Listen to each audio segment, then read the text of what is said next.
If you're a woman approaching or experiencing menopause, your doctor may have told you to tough it out, that hormone therapy is risky, or that you can start at any time if symptoms or labs get bad enough. But what if waiting too long to begin menopausal hormone therapy doesn't just mean suffering through hot flashes and sleep disruption? What if it means missing a critical window that could determine your metabolic health for the rest of your life?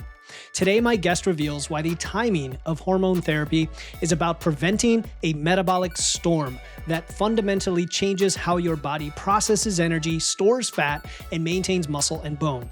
You'll discover why the conventional advice to delay therapy could be setting you up for visceral belly fat accumulation, insulin resistance, and accelerated bone loss. And if you think you can simply overcome these changes with more exercise and stricter dieting, you're about to learn why that approach falls short and what to do instead. Welcome to Wits and Weights, the show that helps you build a strong, healthy physique using evidence, engineering, and efficiency. I'm your host, Philip Pape, and today we're going to look at one of the most critical but misunderstood aspects of women's health, and that is the timing of hormone replacement therapy and the very profound impact it has on your metabolism. Now, you are going to love my guest today as she returns for the third time, the wonderful, knowledgeable, and always friendly Karen Martel. Karen is a certified hormone specialist. She's a weight loss coach. She's host of the Hormone Solution podcast. I can't believe you're not following that by now if you're not. And she's helped thousands of women navigate that fine dance between hormones and metabolism. She's here today to discuss the cue the thunder metabolic storm of menopause and why the timing of starting HRT may be more important than you think. Karen, always an honor, always a pleasure to talk to you here on Wits and Weights. Thank you, Philip. It's so good to be here. I love coming on your show. I love talking to you. It's always good. Likewise, because I think we have a lot of overlap, and then there are also things that are just like totally in your wheelhouse that I love to learn. I learn something new every day, 10 things when we talk, and so does the listener, and they're always asking for you as well. So it's going to be exciting, and you're also going to be coming into our group to do a live Q&A very soon after this comes out, so look for that, everybody. But you've had a lot of interesting guests on your show, like Bill Campbell, who I know very well. You've been talking a lot about the menopause transition, which is roughly, I think, 3.5-year phase on average for a lot of women. You've been talking about how hormone changes, especially hormone loss of the key reproductive hormones, can drive fat distribution, changes in insulin sensitivity, bone health, muscle mass, metabolism, and weight, all the things. What is the latest we know about all this, specifically with what you call the metabolic storm? Because we want to focus on that and how we can get ahead of it. Mm-hmm. So I will correct you on something there. It's not just 3 years, Phil. Okay. We're looking. It's average now for women. The perimenopausal phase is typically 8 to 10 years, and it can go on longer. And I think that that's an important thing to recognize, because a lot of women don't realize what's happening to them when they're in their late 30s and early 40s. And they're like, what's happening here?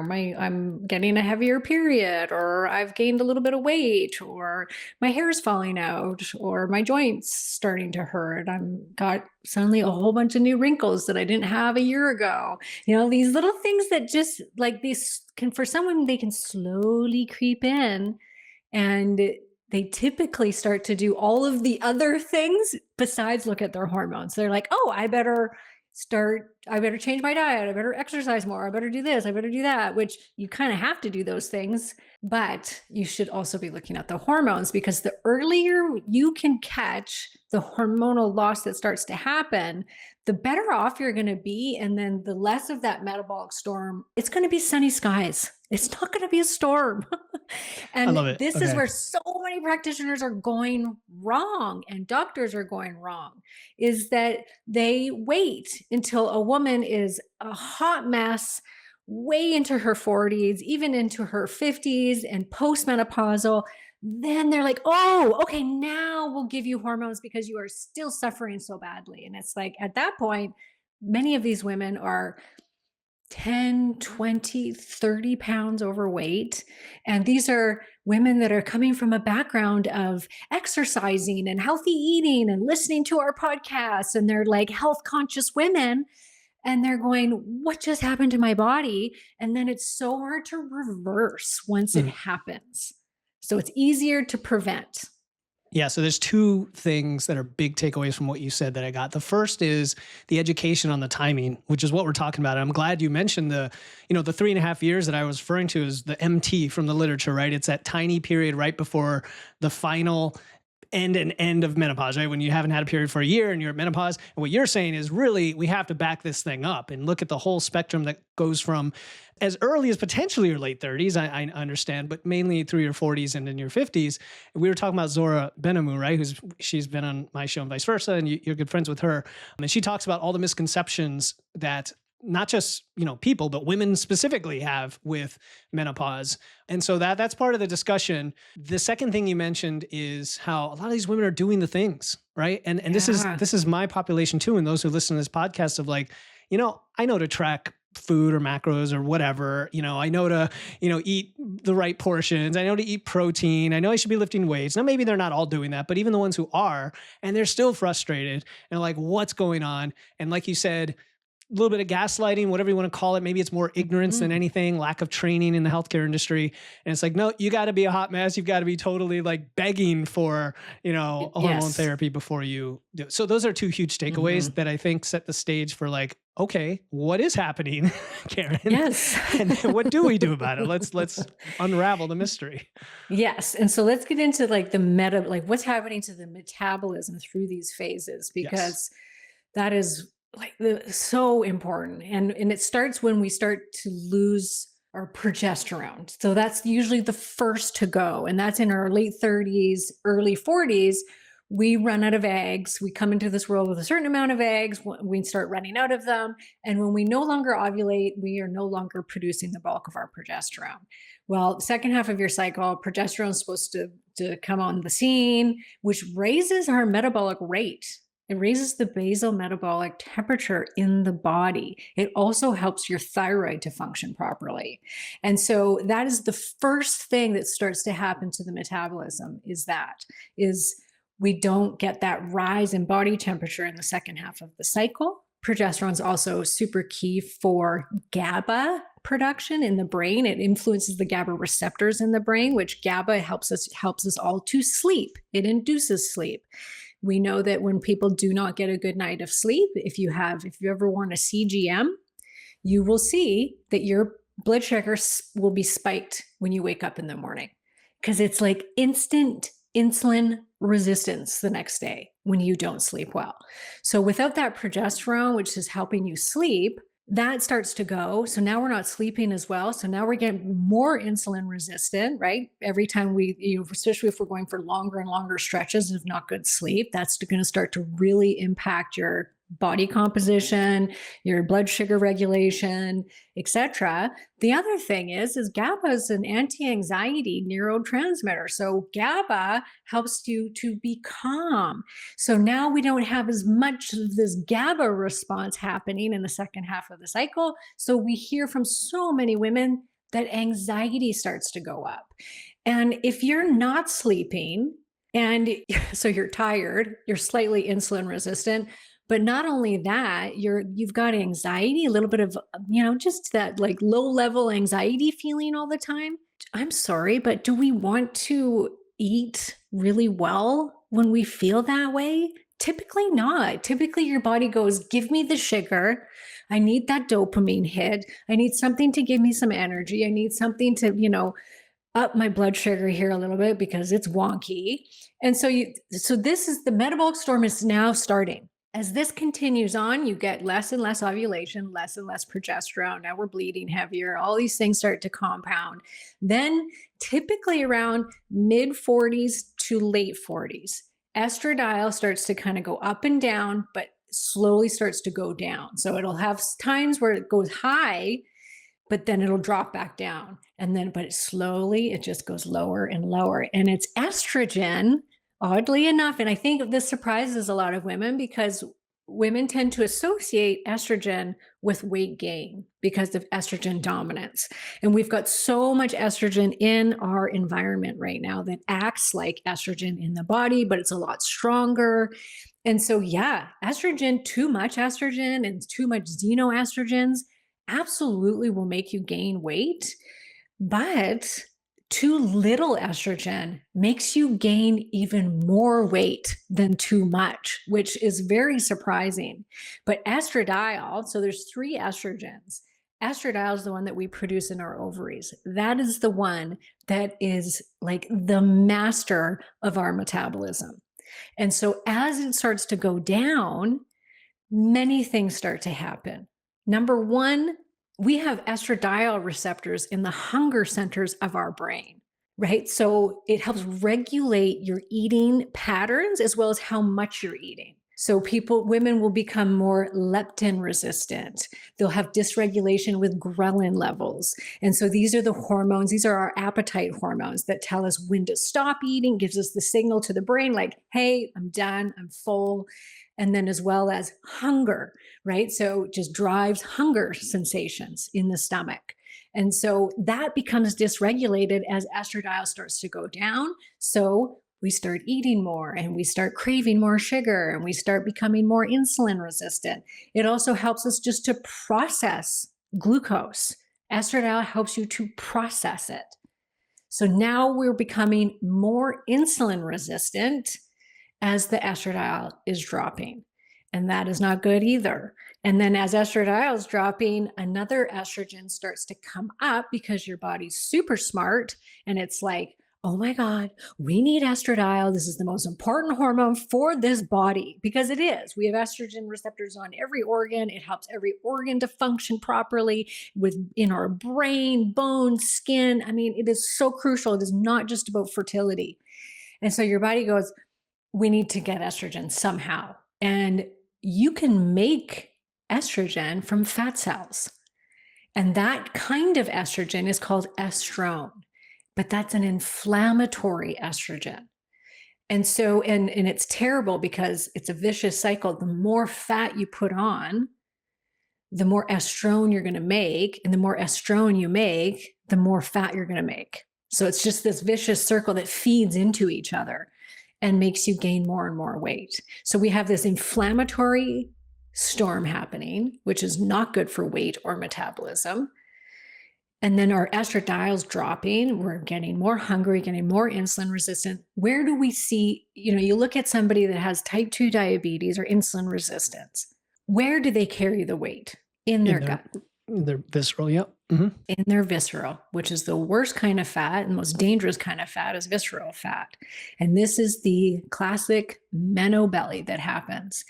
And I will tell you that you can be the healthiest woman in the world. And I really want everybody to hear this. And this can still happen to you.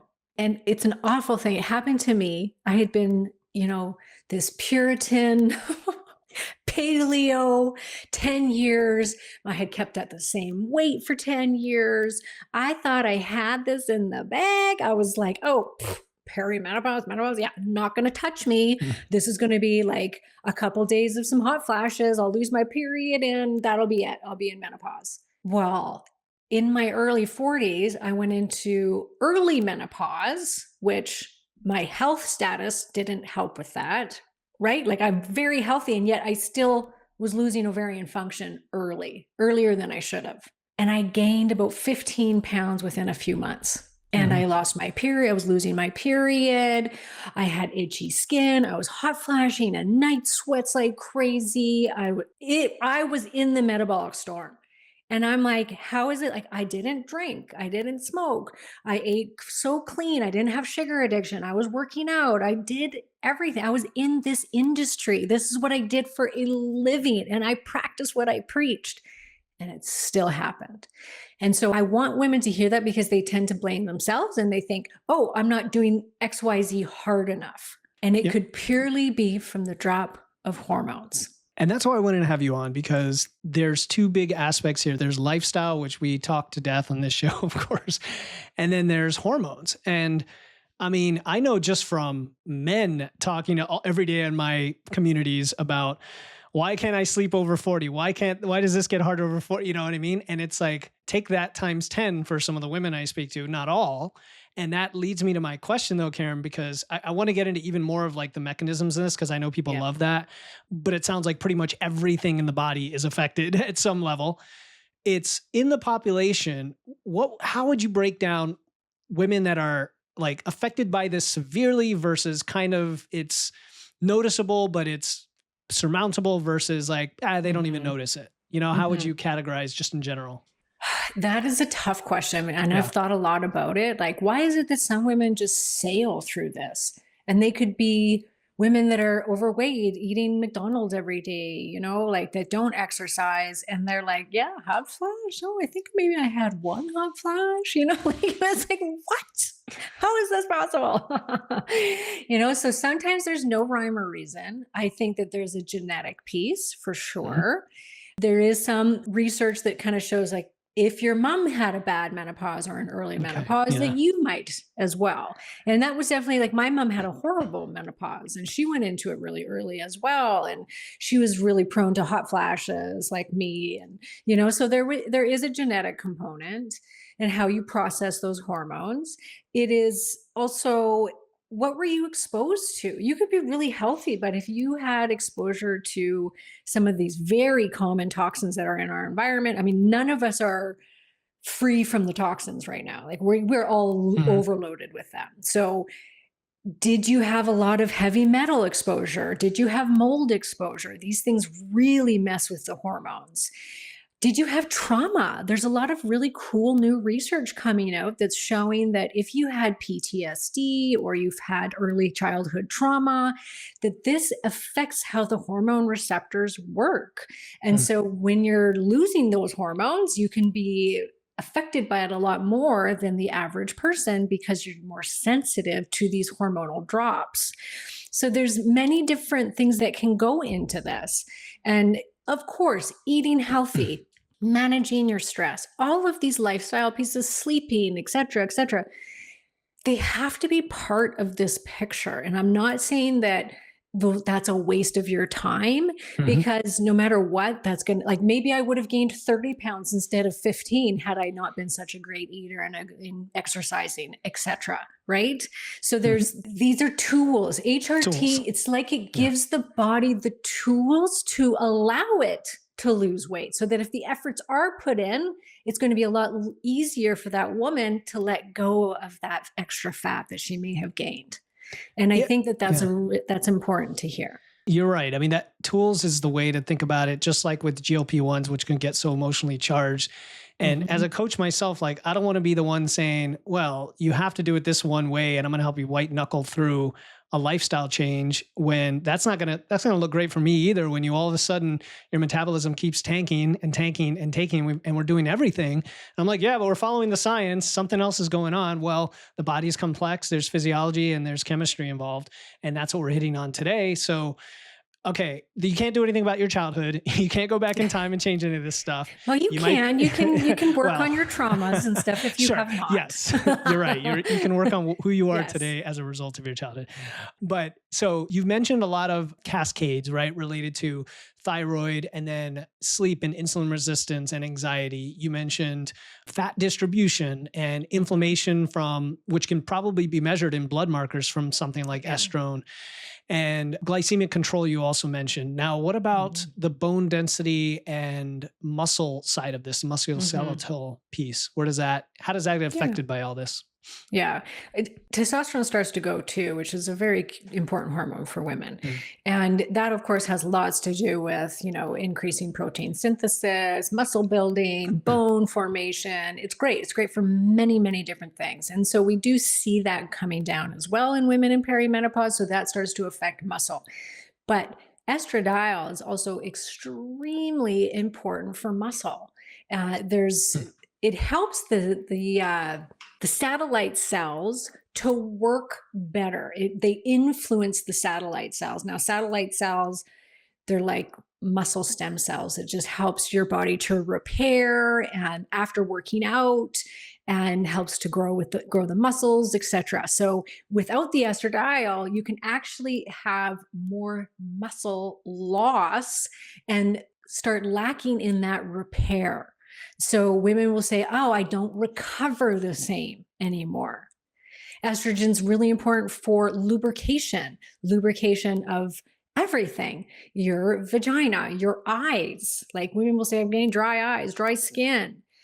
Joints. So women will say, "My joints are sore all the time. My back is sore all the time suddenly." And this can be because of that estradiol loss. It also helps your body to make collagen. So all of these things really important when you're lifting weights and trying to put muscle on. And so we need the estradiol. It's also really important. This is kind of an odd one, but neuromuscular health. And that's like how your brain speaks to the muscles and vice versa. Mhm. And so that starts to go down when estradiol starts to go down.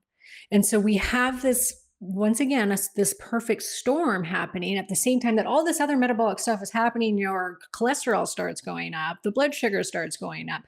Estrogen helps to raise cortisol binding globulin. Now, this is a binding globulin that binds up your cortisol, which you want the perfect amount. You want the Goldilocks amount. We don't want too much cortisol. We also don't want too little, right? Estradiol, as it drops, it actually makes it so that we have more free cortisol around. But in this day and age, women, we tend to have a little too much cortisol in most cases already because we're stressed out, right? We're running around, we're doing all the artificial lighting and all these things that are coming at us all the time. And so now we get this increase in cortisol. Well, cortisol is catabolic. It's not anabolic, it's catabolic. It also raises your blood sugar. So this is all going up. Cortisol also, if you have too much cortisol, guess where you put the belly fat on because of the Mhm. blood sugar dysregulation. So now we've got more fat going to our belly because of the cortisol going up. And cortisol can affect, of course, then the muscle tissue. And muscle is the biggest processor of glucose that we have. And I know you talk about this all the time, Phil. This is huge. So as the estrogen's going down, our muscle can be going down as well. It's going to impact all of these things on how your body functions, how it repairs, how it recovers from your workouts. So, why we would deny women estrogen during perimenopause, during this 10 years, is just, it's mind blowing that we say, no, you can't have it because all of these things are going to start to compound on top of each other. And it is, Yeah. it's the metabolic storm. Yeah. And does that storm, because I want to talk about labs and markers and some of the things we've discussed on the other two times you were on, which for the listener, if they're curious, we did talk about testosterone in detail last time. And then ages ago, for the first time you were on, was just more general hormone and weight loss. But this storm, right? Is there an eye of the storm? Does it calm down? Is there a fierce Yeah. part of it? And the reason I ask is, I hear this narrative of, okay, things accelerate right into what I was calling the menopause transition, which was more the short period right at the end. And then after that, do things calm down, or are you kind of at a new baseline that's just suppressed all of this stuff for good? Like what exactly does that curve look like if you don't do anything? The curve typically looks like it is the worst during perimenopause and during the first few years post-menopause. That is where we see the biggest impact on weight, on our metabolism, on our brain function, all of the things that start to be impacted by the loss of that estrogen and progesterone and testosterone really hits hard during those years. And then there is a somewhat of a plateau for most women where they come out the other side of it. They don't lose the weight. And you can see this, and it's unfortunate. You look around, I can see the women that are on HRT and I can see the women that aren't on HRT. And people get really angry when I say this. They do, because then they think that I'm insinuating that everybody needs to be on HRT. That's not what I'm insinuating. But look at the average woman that's in her 60s. And it is a very common body type. which is, once again, the insulin resistant, the belly fat. It starts to affect your vocal cords. Your skin starts to age a lot faster without the estrogen on board and the progesterone and testosterone. The hair thins, the body starts to go down, like as far as like posture goes, because the bones, we need estrogen, we need all three hormones for bone health and bone regeneration. So bone health starts to go down, heart problems start to go up, things like this. So all of this, it stays with you. So what we'll see on labs is women that are on estrogen or have never been on HRT or too little HRT, their LDL will be up and usually out of range. Triglycerides will sometimes be up as well. Hemoglobin A1C and blood sugar are all up, and they tend to stay up. And you can look at this if you have older clients that are in their 60s, 70s, and this goes for men as well. And you look at their labs, most of them are insulin resistant to some degree. And then many go on to get type 2 diabetes. And it's not all from hormonal loss, of course, right? There's so many factors in this, but that is just typically what we see. But the emotional roller coaster, the hot flashes, night sweats, the continual weight gain, that seems to chill once they get through to menopause. A couple years in, it's not such a wild ride and things can stabilize, but that's not for everybody. I mean, my mom is 70 and she still gets hot flashes. And I've talked to many women that have felt the same way. A lot of the women will get vaginal dryness, atrophy, chronic UTIs, like all of the I always get it mixed up. GSM, we'll call it. Genital related diseases. I'll just go with that. Urinary syndrome of menopause is what it is. So it's always a mouthful for me. But that is in 50% of women. That doesn't go away. Women will say like, no, my vagina's dried up. It's not getting better as I age. It's staying the same. And it gets thinner, the skin gets thinner and thinner. And that's a horrific thing for women to go through. It's absolutely terrible. I've talked to women that have said that they've torn, when they have sex, they have micro tears, that they can't even have sex anymore. I had one woman who were like, oh, it's closed. Like there's nothing getting in there, and this is, all of this is reversible. A lot of it's reversible, which is nice to hear. But yeah, so I would say that for some women, it plateaus and it gets a little bit easier for sure. So it's reversible. That's kind of the silver lining. But what if we just don't have the storm cloud at all? That's what we want to talk about now. How do we get ahead of the storm based on this bleak picture of the future that you don't want to have and decide I'm going to take control of my health? Because I think that's what it comes down to, is you're empowering yourself, listening to, your podcast and others like it, that the healthcare industry may not be the one doing it. And I see that on my end. You and I were talking before we got on about performance-based blood work. If you go to your doctor and you get just any old labs for whether it's cholesterol or testosterone or it's blood markers or inflammatory markers, they have their ranges, and it's based on sickness and disease. It's based on the population. It's not based on optimality, performance, and being proactive, right? So, and I know you talk about this stuff all the time in your show. So at what age should women start to do what to get ahead of it and at least understand, maybe I don't have to do anything, but I've got the knowledge, or, hey, this is giving me the indicator that I need to think about, taking action. Yeah. So embrace that you can't diet, you can't supplement, you can't intermittent fast and cold plunge your way out of hormonal loss. It's going to happen to every single one of you, whether you have symptoms or not. It doesn't matter, because what's going on the inside happens to all of us, right? So you will lose bone. You are going to lose cognitive function to some degree. You're going to lose skin elasticity. You're going to lose vaginal elasticity. Like, these are things that they depend so much on hormones that I don't know of any woman that isn't impacted by this. Like, we start losing bone in our 30s, I do believe, or even earlier. So this is happening across the board. And so it's really good to go, okay, I'm losing ovarian function. Changing my diet is not going to bring back ovarian function. There's nothing that can. We're not there yet. One day I think we will be, but right now, no, there's nothing that's going to bring that back.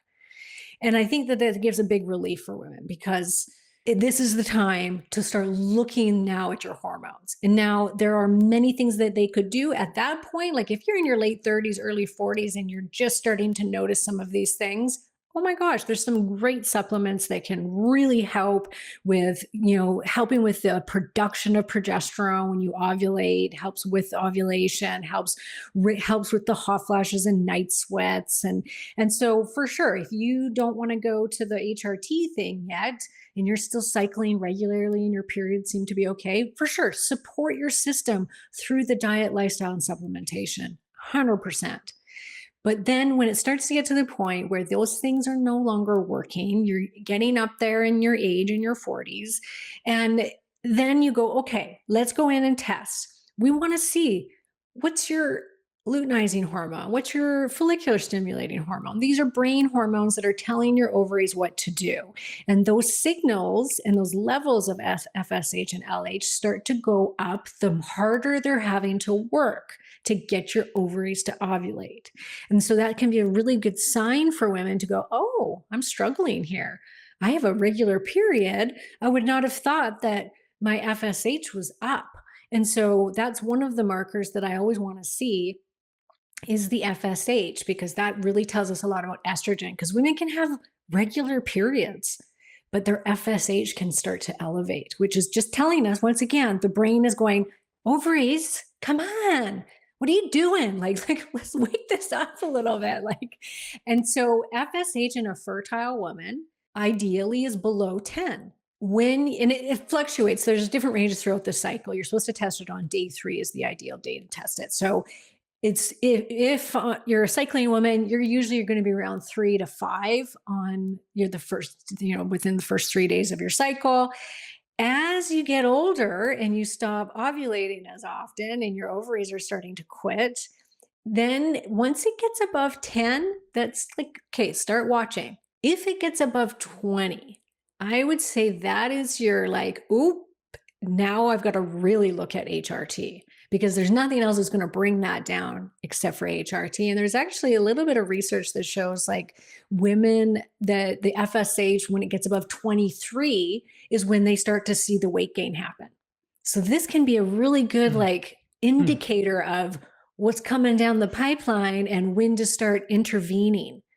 And so for some women, it's just baby dose of that estrogen if they see that their FSH is 15, 20, and it's okay, maybe I need a little bit of estrogen even at just certain times of my cycle. This is when you want to work with a hormone practitioner. Progesterone for sure.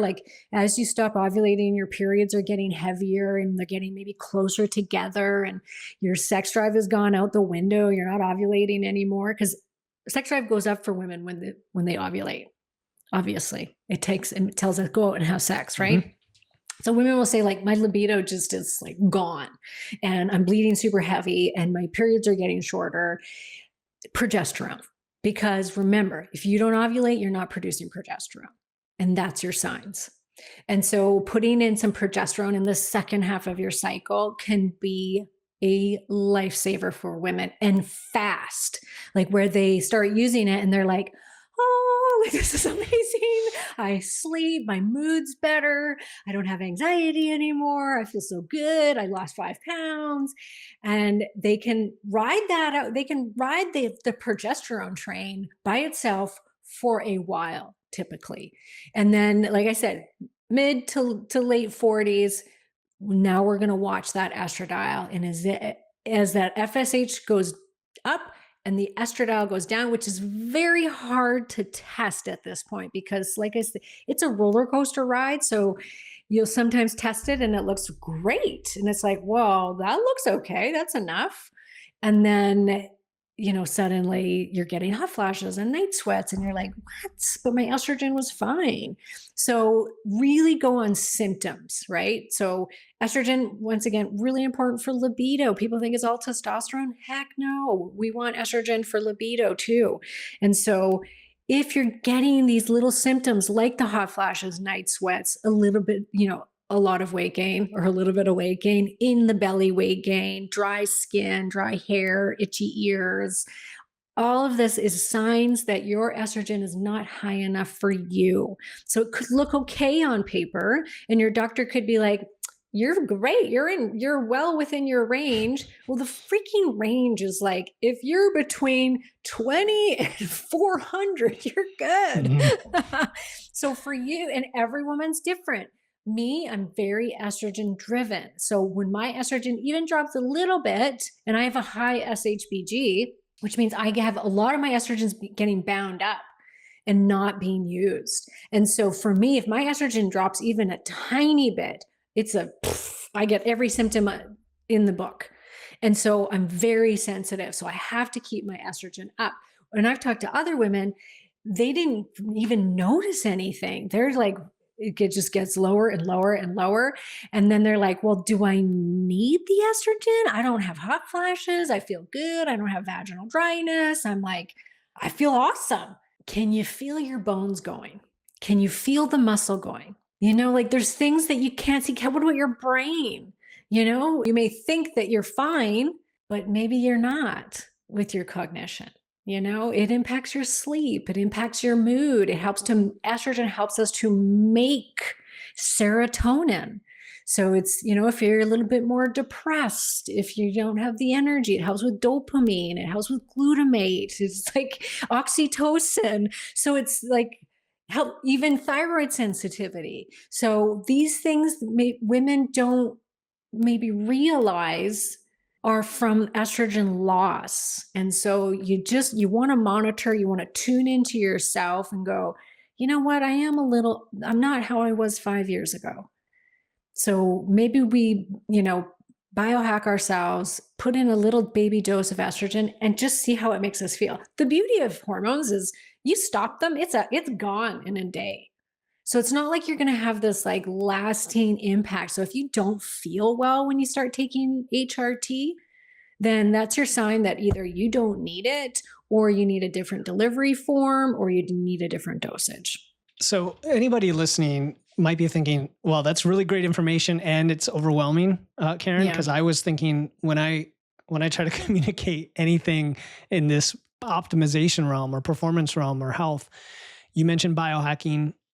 I love the idea of experimentation, right? Especially when you can get a quick feedback like that.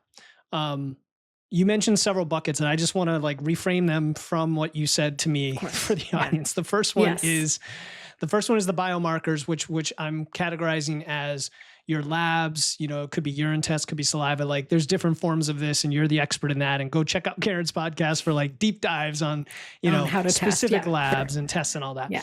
So there's that, but then understanding how to interpret that, which is where the real trick is in terms of optimal ranges, but also your range and your trend over time, and understanding what you should be, plus cycle to cycle, which for women is an extra wrinkle that men don't have to deal with that. So all that's kind of the blood work optimization or biomarker piece. The second piece you mentioned is symptoms, which I'll label as part of biofeedback, right? That is just your body's telling you something. And it could be in so many different ways. Like you said, it could be physical manifestation. It could be mental. It could be emotional anxiety. And it could be just things that aren't what they used to be for you. Like you said, libido and vaginal dryness and whatever. And then I guess the last bucket I heard, and maybe I'm missing something, is self-experimentation of you've got to do something at some point to at least understand this beyond just the data. And trying the progesterone cream or trying the estrogen. A lot of these are safe. And the Women's Health Initiative did horrible things for our understanding of safety in this world. But understanding that means you could approach it with a little more freedom and flexibility to try things, get off of them, and not worry that's going to grow a third arm or something. And I'm just joking, but or it's going to give you cancer, which is the real serious thing people are worried about. Did I kind of paraphrase the big buckets, Karen, that we just talked about? Yeah, I think that's a great way to put them all into the buckets like that. And I don't want to overwhelm. I always try really hard not to overwhelm the woman, right? Because you get so much information out there. Menopause is a real hot topic right now. There's all these different opinions. And the bottom line is when we look at the research, we see that they're very safe. And you always have to remind yourself, you had these hormones for the majority of your life. And so when you question, like, oh, like maybe I'm not a good candidate, or maybe I shouldn't do HRT, or is this dangerous? Is it going to cause cancer? Is this blah, blah, blah, blah. Did you think like that when you were 16 years old, when you were flooded with these hormones? No. And so hormones are part of our physiology. And yes, menopause is natural and all of that. And people will say, yeah, but this is natural for us to lose our hormones. Well, it's natural for us to also get heart disease and die early. Like this is Mhm. the thing. And it's like, well, what's the alternative? We are trying as a species to live longer and longer, and we are grabbing onto anything and everything that helps us do that. We're taking the supplements, the medication, the everything, the diets. And so hormones are in those categories where it's like, at least these are bioidentical. This is something your body's produced in your majority of your life, and they impact our wellness. And without them, we do start to age much faster. And they've done their research on this. They did one study that showed that women within 6 months of being in menopause, biologically aged 9 years. Mm. So biological age is how fast are you aging on the inside? That's insane. And so hormones are one solution to this life of ours, that we want to live an optimal life. We want to stay as healthy as we possibly can. Then hormones should be something to be looked at. And don't get dogmatic about it. Don't think like, I'm not going to do hormones. And so I see this all the time. I'm better than all of you, basically, because I don't need to take hormones, or I'm not going to, and I'm going to get through this without them. And it's not a badge of honor to do that. To me, that's stupidity. It's like, why would you say that? Because what are you saying to all the women that are suffering immensely? Do you know that the highest rate of suicide is women in menopause and perimenopause? So to say that, what you're saying to some woman who, is on the brink of taking her own life because of the loss of these hormones, you're saying to her that she is weak and that how she should be able to get through this. And we don't want that. Like, if you're choosing not to do hormones, great, that's your choice. Awesome. But don't make it sound like it's that some other woman for choosing to do hormones is in the wrong and is Yeah. less than you. Yeah. And I Yeah, think you that see, that's like yeah, really important to get across. it is, because you see that a lot, that kind of messaging a lot in the You fitness industry on do. Instagram with a lot of things, especially by younger people who haven't experienced it yet. Let's be honest, who are Yes. Yes. like I'm going to do it Or people that didn't naturally, have it or bad and they're yeah, or like, didn't oh, have it it's not bad. that bad. Different experiences. Same thing with GLP-1s. Like, having talked to, like, I was Oh, a little bit totally. intransigent initially when it came out, just for a brief moment, and then I shaped up after talking to just a couple human beings who like have experiences, right? Which is what happens in that. Yeah, it's a tool, and you choose to do it, and nobody should judge you, and you shouldn't judge them, and whatever.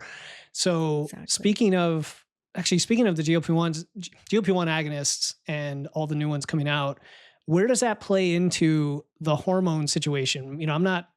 We talk a lot about appetite and weight loss and all that, but specifically with HRT and GLP-1, like, what's the overlap or interaction, and what should people be aware of if they're going to do one or both Mhm. potentially?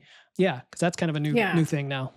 It is, and we started using GLP-1s a couple years ago in our clinic. I also took them, and it was a lifesaver for me. Like, it really was. Changed. It literally changed my life. And I hear this all the time from women. And there's some women that, no matter what they do, no matter what, they can't get off the weight that they gained from menopause. And we don't know why, because these women will replace their hormones, they'll be lifting weights, they're prioritizing protein, they're doing all the right things, myself included, and they still can't get it off. Like, I got some of mine off. through prioritizing more protein and lifting heavier with my trainer, Pam Sherman, who you know. And she really helped me out. And I was able to get off quite a bit of weight, but I was left with probably about 10 pounds that I just couldn't shake. And I was like, okay, well, I guess this is it. Like, this is my body now. I'm going to accept it. And then the GLP-1s came out, and I'm like, I'll try that. Why not? I've been waiting for this my whole life. It's a medication that actually works for weight loss that doesn't make you suffer. And I did very small doses. I never went very high. I got off that 10 pounds plus another 5, which you can see I'm not too skinny. I don't have Ozempic face. I didn't take it too far, which for sure some people do. And I just take a very micro dose now, and it's really helped all my markers. It's really helped with my menopause. I don't get night sweats anymore. I can keep my body at a really good weight, which is awesome. Like, I'm 40, I'm turning 50 in a couple months. And I'm like, oh my God, I look better now than I did at 40. And this is help from hormones. It's help from my lifestyle for sure, but also from the GLP-1s and it's like, that's such a nice thing to be able to have that as a tool for menopausal women that, all else fails. We could have, a microdose of these GLP-1s, get off that weight that we gained, go back to ourselves. And it's glorious. It's just huge relief. And we get a lot of that's what we get in our peptide program is we get that midlife woman and you get the stories all day long in the community of, I hit perimenopause, I hit menopause, I hit 52, I'm 55, I gained 20 pounds, I cannot shake it. I've been trying to lose this 20 pounds for the last 5 years. It will not budge. I don't know what else to do. And then they go on these and they lose the weight, and they're just like, they're so grateful.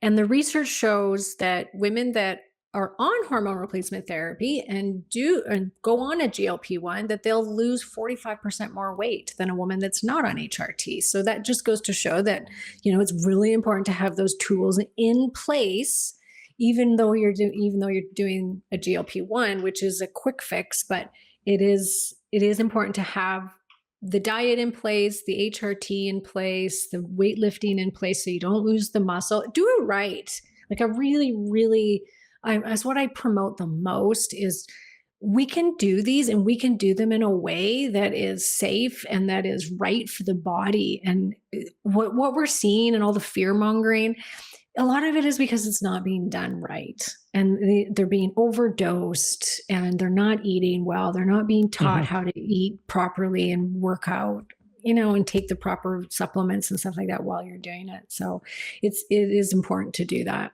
Yeah. And by the time this episode comes out, the one with Jamie Selzer would have come out, or we get into some of those exact topics. But it's funny because I think of some of my very earliest clients before any of this stuff existed, where they were consistent, they were training, they were controlling for their calories, they were eating protein. Some of them were even on HRT, and something was just keeping that metabolism lower. And I wonder, so with the GLP-1s, I mean, it really is just the appetite that it affects. I mean, that we know that's basically all it does. The dual agonist does a little bit more. And then there's new ones in the pipeline, like Eli Lilly has a triple agonist that affects your liver fat and glucagon, No, right? I think it's way more than insane. appetite. Oh, well, you mean just the semaglutide? Yeah, you're right. It's like addiction and everything else. Is that what you're going to go? But get at? not even. No. Like, it You is. think it's metabolism too? They don't. Yeah. Yes, I do. Yeah, Number that's one. what I was going to actually ask that. I was setting that up. I was setting up the question, not like saying it as truth. I was going to say, so what worked for you then? Like, were you monitoring your calories, and did you eat less, or did you eat roughly the same? And you just actually started to lose weight? I definitely ate less. Yeah. I definitely ate less. And that the appetite suppression is definitely a real thing. Mm-hmm. And it's like, oh my God, it can be really hard to eat. And sometimes that's actually a sign that you need to lower the dose, because you still want to be able to put in the calories. And because the weight loss isn't dependent, it's only on the appetite suppression, which is a very weird thing. But so I'm 2 years out since I've lost the weight. Okay. So I went on it, I lost the weight, and then I've been maintaining since. And I'm at such a low dose that my hunger is the same. I'm eating the same amount of calories as I did pre GLP-1, and I'm not gaining any weight back. And even my practitioner, she's like my peptide hormone coach that does all of our coaching. She's jacked. She should see her. She's shredded. Like you've never seen a woman like this. It's just, she's crazy. Huge guns on her. And she's been on the GLP-1s for, she had total weight loss resistance, could not, no matter how much she worked out, could not lose the weight. And like me, it was maybe like a 15-pound extra weight on her, but she didn't like that, right? Like maybe 15, 20 pounds. Anyway, so she loses it on GLP-1s. She was just telling me the other day, she averages, I think she said 2,300 calories a day. She's maintained the weight loss, and she eats 100, I think she said 150 grams of protein a day. So she's not having any problems. And she has not gained any weight back. My thyroid, I had to lower my thyroid medication, which I'd been on the same dose of thyroid for 7 years.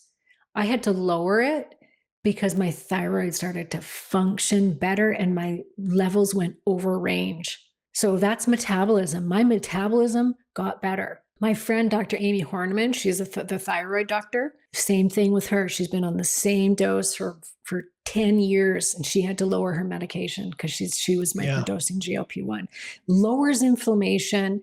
It does something to the metabolism. It's like the appetite suppression, that tends to go away after a couple of months or lighten up for most people. And everybody freaks out. Oh, my hunger is coming back. Should I increase my dose? And we're always like, no, don't increase. Like, don't increase unless you've been stalled out for a while. Mm-hmm. If you're not losing weight and you still have more to lose, okay, slightly increase the dose then. But in most cases, hunger starts to come back and the weight still continues to come off. Right. You need to eat more. It's like you do need to eat more in that case, right? Yes. To maintain the same. Yeah. I've heard it's going to be interesting because it's too early for any long-term studies to tell us exactly what's going on. It will be fascinating to see. By the way, Amy Horniman's coming on not till next year though. So okay.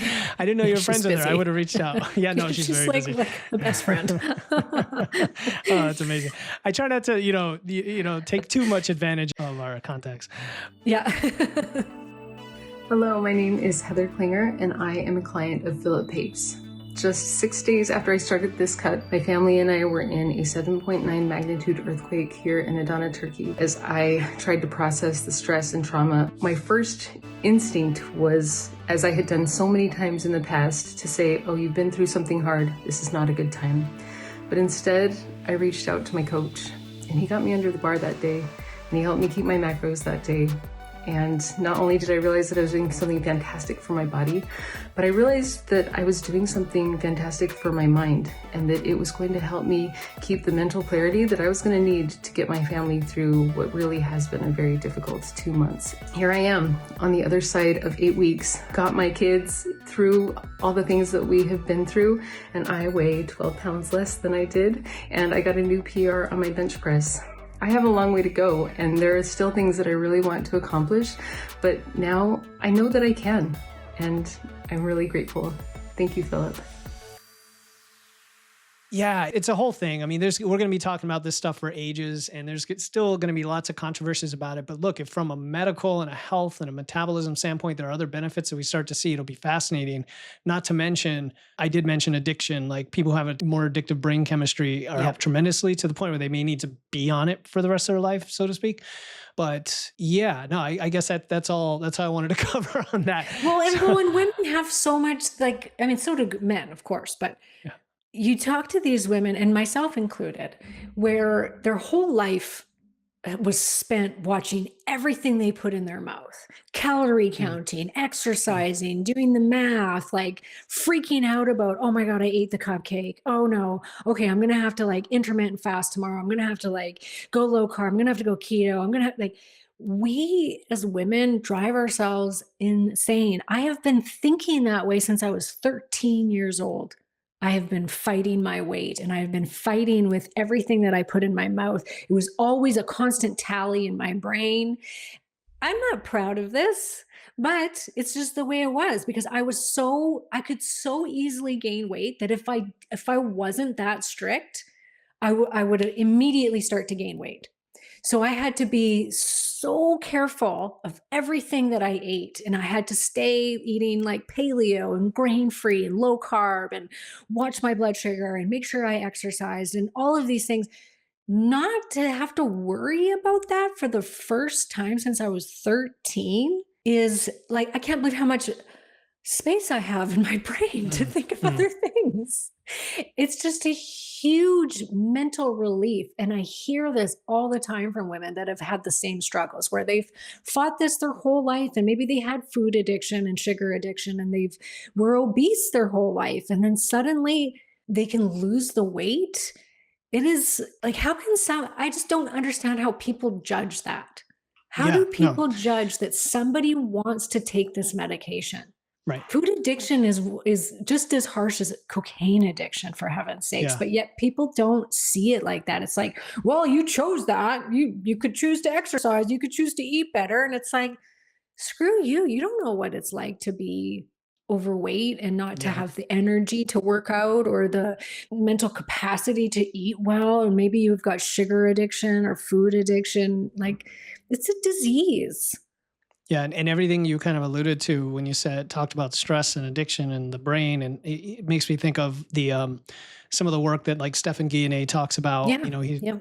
about brain related genes and how the genetic component. There's such a difference between people. There's another guy I want to get on the show. I forget his name. That he's like 19 or 20 and he's like a genius when it comes to appetite research. And he talks about this stuff all the time. There's such a wide spectrum that what if, Yeah. Karen, it's just the fact that you're reducing that anxiety and that brain, that cognitive load and all that stress. And that's why your metabolism is improving. I don't know, right? Like Right? it's so many It could things that be. And a cascade. lot of people will say that. They'll say, Yeah. I don't have anxiety anymore. I don't have the hamster brain anymore. And they Yeah. don't know what it's doing, but they're like, I have so much relief in my brain from taking GLP-1s. People that have inflammation, they're like, my inflammation's gone, my gut's better. Like all of these things can start to improve. And I think, would we ever say to the person that's been depressed their whole life or have been riddled with anxiety and they choose to go on an antidepressant or they Mhm. choose to go on an anti-anxiety, would we sit there? Would we attack them the way people are being attacked for taking a GLP-1? Right. Never. Right. And would we do you see all over social media the side effects of SSRIs? Hello, the Mhm. side effects they're long lists. So yes, GLP-1s, yes, they can have side effects for sure. And we Mhm. don't want those side effects. However, like, does the good outweigh the bad? I think so. Yeah, and it's all individual. It's funny you mentioned not the SSRIs, but I did an episode called Ozempic Envy or something. I came up with this term called Ozempic Envy. It was the idea that there's this like weight loss wars that are waged in public on social media, just like there's political wars waged in public, where if you were in a room with human beings, you would not be talking like that or treating each other that way. But because it's That's on such a good social media, point. we do this. So it's like, imagine you're in the room with the person. How would that conversation go? Yeah. So, Yeah, it's all right. true. So I guess the last thought I have about all this, because I know we're barely scratching the surface, but it's going back to the complexity of some of this is our healthcare industry is inadequate, in my opinion. I think in yours as well to address this. Yes. And if, unless you get lucky and there's an individual here or there, what does the future hold? Like this is more of an optimism side of me trying to pull this out of you too, Karen. Like what does the future hold as the different industries change, as maybe there's more practitioners like you, as maybe technology like AI and more advanced like labs and genetic testing comes into play? Like, how do you see all this coming together like 20 years from now? What are women going to have as their resources? What is your vision for the future? I have a really positive vision. Like I really see a lot of change happening and you'll get the naysayers on social media. They're like, oh, menopause is just becoming a money grab Mm. and blah, blah, blah. And it's like, you know what, you guys stop. Like we need to be talking about it. Even like the good, the bad, all of it. We need to be talking about it. And it's finally getting talked about. So it's like, let us talk about it. Let us scream it from the mountaintops because only 4 to 7, I think it went from 4 to 7% of women are on HRT. So the majority of the public, the women, then there's millions and millions of women that are in menopause.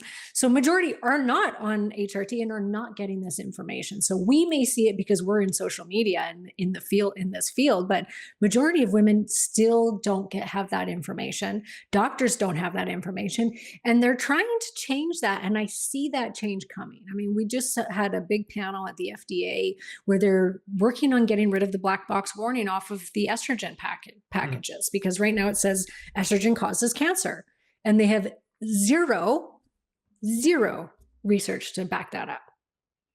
And so they're like, why is this on here?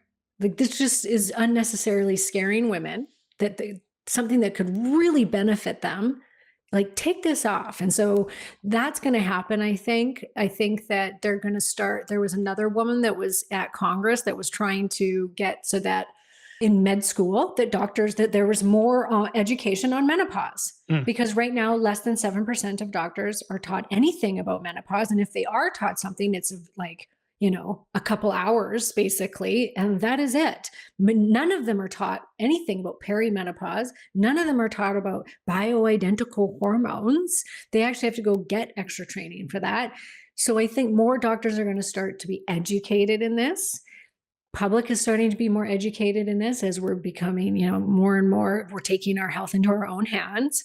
And so it's all about finding the right information out there with podcasts and blogs and all of this. And so I see that women are becoming more and more empowered. They're seeing that, hey, you can be 50 and you can rock your 50s, 60s, 70s and beyond. And like, you can do it in a way that is super healthy. You can use hormones, you can work out, you can lift weights, you can take the right supplements, all these amazing biohacks. Peptides are exploding. And these can be incredible, not just weight loss. I'm not talking weight loss peptides. I'm talking about all the other peptides. There's hundreds, if not thousands of them at this point. And they can be this amazing like therapy that, working with somebody that understands peptides, they can enhance everything. I've tried so many different ones, like growth hormones and mitochondrial stuff. And like, I love it. I love being my own like little biohacker and taking my health into my own hands and being like, how good can I feel? And so I just think we're going to start seeing more and more of this, and women are going to start taking more and more in charge of their own health and go, oh, I can feel amazing. It doesn't matter what age I'm at. That's great. It's like a perfect storm the other direction, the way we want it to go, right? Maybe a little regulation over here, education for doctors over here, controlling your health, lots of choices, lots of options. Who knows what amazing technology is going to come down the path. I tend to go to that first as my engineering brain of like, ooh, we can get AI and clone Karen's brain, and then we can, for sure, get everybody the hormone help they need, I think that's all coming. I do. And I think there's lots of like cool at-home testing that's happening right now, where women are able to test their hormones from home, like by just peeing on a stick. And they have these little devices now. And we're going to start seeing like stem cell transplants for the ovaries. That's happening right now in Mexico, where they're rejuvenating the ovaries. It's not legal here, but it's legal. We'll let them try it out first. Yeah, it's like ridiculous expensive. I'm like, why wouldn't I just take hormones? I'm like, I met the guy that owns the clinic, and I'm like, it's like $30,000 for treatment of the ovaries, and you might get a couple more years before you hit menopause. And I'm like, yeah, I'll just take the hormones. It's cheaper. But these are all things that are happening. And I think that we're demanding that more research is done on women and on women's bodies. And I think that that's starting to happen. We're starting to see some really cool stuff coming out of different, like Felice Gersh is coming out. She's come out with some great research papers on hormone replacement therapy. Louise Newson, these are like the menopause like gurus in social media. The Newson Clinic, she just came out with some new research. Mental health stuff is coming out, like being brought, more awareness is being brought to it. So I think that it's going in the right direction. Of course, you're always going to get the shit with it. Sorry if you don't swear on your podcast, but you're always going to get the garbage going along with the good. And that's all going to be part of it. You're going to get the people that are out just trying to make money. It's like, well, whatever, like just who cares? It's just do what's right for you and your health and educate yourself on it. Totally agree. Totally agree. And that's what we're trying to do, right? So people need to connect Yes. with you. I'm sure a lot of our listeners already know you, Karen, but I want you to connect with them even more. So I'm going to mention one thing, and then I want to turn over to you to send them the best place. For those of you who are already in Physique University, you're going to get to see Karen in there on the 14th of October for a live Q&A. You can ask her anything you want. Physique University. I didn't Physique know that was what it was University, yeah. called. I love That's it. what yeah, there you go. So if you're in there and you're listening, you get it included. If you're not, I'll have a link to register. Yes, just full transparency. It's a paid coaching program, but it's very accessible. And so if you want to see Karen in there, that's your chance. Karen, where would you like people to go right now and check you out? All right. So I got something for everybody, which I'm so happy I get to offer that. But we can prescribe in every state. So I run and own a telemedicine clinic where we focus on women in midlife. We do not deny the woman that's in her perimenopausal years hormones. And so we take a very functional approach to HRT, which I feel is missing and is lacking a little bit right now. And so we look at the lifestyle, and Phil's going to come into my group as well and do a Q&A. And so we focus a lot on, all the lifestyle aspects, and then as well the HRT. And we really try and look at everyone from an individual standpoint. We're not set on one type of protocol or delivery form. It's like, what is going to work for you? And we will work with you until we find what is going to make you feel your best, and to give you that protection, the heart, the brain, bone protection that these hormones can give you. And if you choose not to do hormones, well, we've got a whole arsenal of other stuff that we can help you with, that will, if you're choosing not to do hormones, that we can still do all of these other things it's going to help you to age better. And then on top of that, I also have a membership group for those that can't afford the private coaching. We also have this very affordable group where we have an amazing community of women. It's been going for like 7 or 8 years now. And then I also just came out with my own line of over-the-counter hormone creams and oils, which is amazing. And I'd love to give your audience a coupon for them. So these are creams and oils that contain bioidentical USP grade hormones. These are no different than the hormones that are in them, are no different than what you would get from a pharmacy. That's the grade they're at. We do all third-party certificate of analysis and purity of the hormones. They're very clean products, and they are marketed as beauty cosmetic hormones and creams. That's how we can promote them and how we can sell them online without a prescription. And many, many women buy these. We have an incredible estrogen face cream that has been shown to just do absolute wonders for the face, shrinks your pores, helps with your fine lines, etc. Just came out with a vaginal moisturizer. We've got a progesterone melatonin oil that's amazing for sleep. So that's, I'll pump up my own stuff here, but it's such an awesome thing to be able to offer women because it's so affordable. It's way more affordable than prescription hormones, and you don't need the actual prescription. What's the name of the line? What's the brand, or what do you Hormone call Solutions. it? Hormone Solutions. Okay. Just like it. So if everybody wants to grab that, you can go to witsandweights.com/Karen Martel, and you'll get 10% off with my code WITSandWeights. I'm going to be checking those out myself. I know we have a lot of women in the community that would be interested. And then Karen's hormone coaching, which I hear nothing but great things about over the years that I've known her. And then this new telemedicine clinic is awesome. I love that direct approach to healthcare in a way that's individualized and functional. So thank you, Karen, so much again for doing this with me. I'm excited for our upcoming collaborations, and I hope everybody listening really enjoyed and got a lot of this episode. I know they did. Thank you so much, Karen. Thanks for having me.